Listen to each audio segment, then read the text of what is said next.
Why does she need him? That's the whole thing for women to learn. They have to open up and recognize that, once you get above a certain level of financial support in your life, whether you're making the money or your partner's making the money, you shift into another consciousness of the primary fulfillment need is emotional support.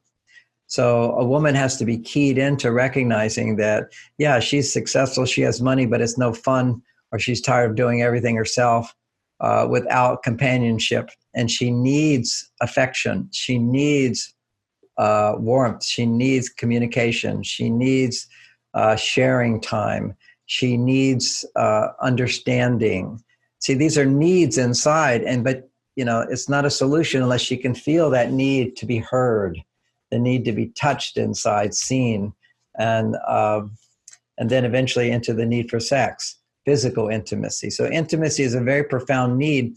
The problem is, need is something you have to feel.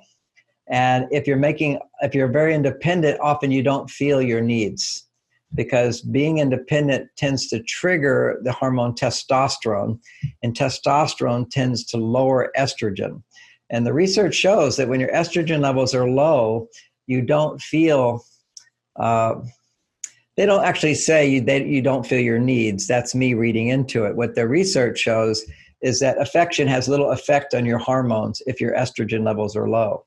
If your estrogen levels are high, then a little affection will bump them twice as high. So it's literally, you got to prime the pump first to get your estrogen up to where then a man's romantic gestures have a big impact on you. So if your estrogen levels are low, you can't fall in love. And when you fall in love, I bring her those beautiful flowers behind you. She blooms, she will go, oh, these beautiful flowers. But if your estrogen is low and someone brings you flowers, you go, so what? I can buy my own flowers. She's reacting then like a man, a testosterone man. So there's certain sensitivities that you become aware of as your estrogen levels start to rise that aren't there. And that sensitivity is feeling I need support. And now we have the research that shows that estrogen levels go up whenever you're in a situation, a relationship, either a business relationship, medical relationship, teacher-student relationship, intimate relationship, where you are dependent on someone to help you in some way. So, for a lot of very independent women, help is, I don't need any help. I can do it myself. Well, why would I need help? Yeah, you need help on an emotional level to feel safe. Okay, so you can feel safe. You can make money. You can hire guards. You can take judo classes. Basically, you have policemen around. So what do we need a man for? For women, we need a man to feel emotionally safe. Okay, so that's the safety to express who you are, to be your authentic self, and know that someone will love you the way you are. Now, that in itself is an unrealistic ideal, that somebody's going to just love you just the way you are if you don't edit yourself. Editing yourself doesn't mean you can't be authentic. It means expressing yourself in a way where a man can hear you. And I presume that your questions that we'll continue to look at will get into that, is how to communicate so men will listen, as opposed to how to communicate so that men will lose interest in you or get defensive or become angry. What do you do at those times? You can sabotage a relationship, or you can nourish the relationship. Yeah.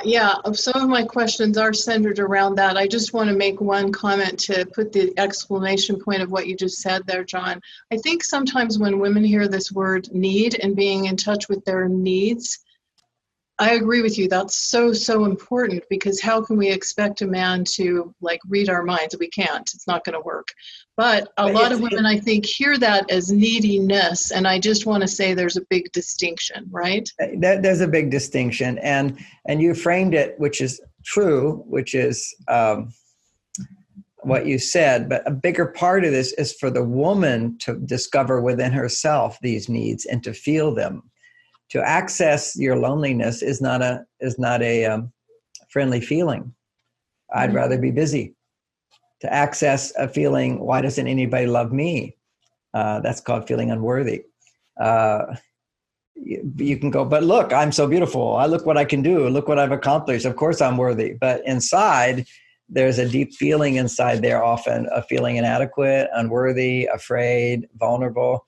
that we don't want to access, because on the other side of that feeling, and it's not that you are unworthy or inadequate, but on the other side of that feeling is I need love. And if I'm not getting love, it's too painful to feel that need for love, and we push it down. But the mind does all kinds of says, well, why don't you get love? What's wrong with you? And so forth. Well, we push that down. So a lot of this is work that women have to do on themselves to explore vulnerability. And well, we might just say they're non-reasonable emotions, okay? They're non-rational emotions. They're what Freud says is they're irrational. Basically, all negative emotions, to a great extent, are irrational. You know, the world's a great place. We're wonderful people, you know, and you can feel I need love and feel confident I'm going to get it and be happy that, oh, I need love and look at all the opportunities. Or you could be in a fight or flight response. I need love and there's no one at my age that wants me. I'm too old, or I can't find the right guy, or all the good guys are taken. That's your brain going into a bias of fear, looking at pessimism. And you can see this in the brain.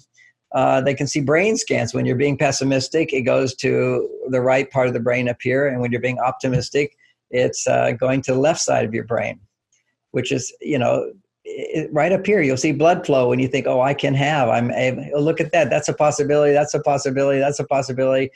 Or this part of the brain, oh, that's not a possibility.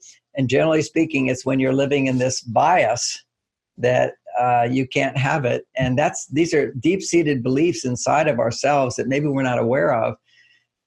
And they keep us from feeling I need love and feeling I need a man.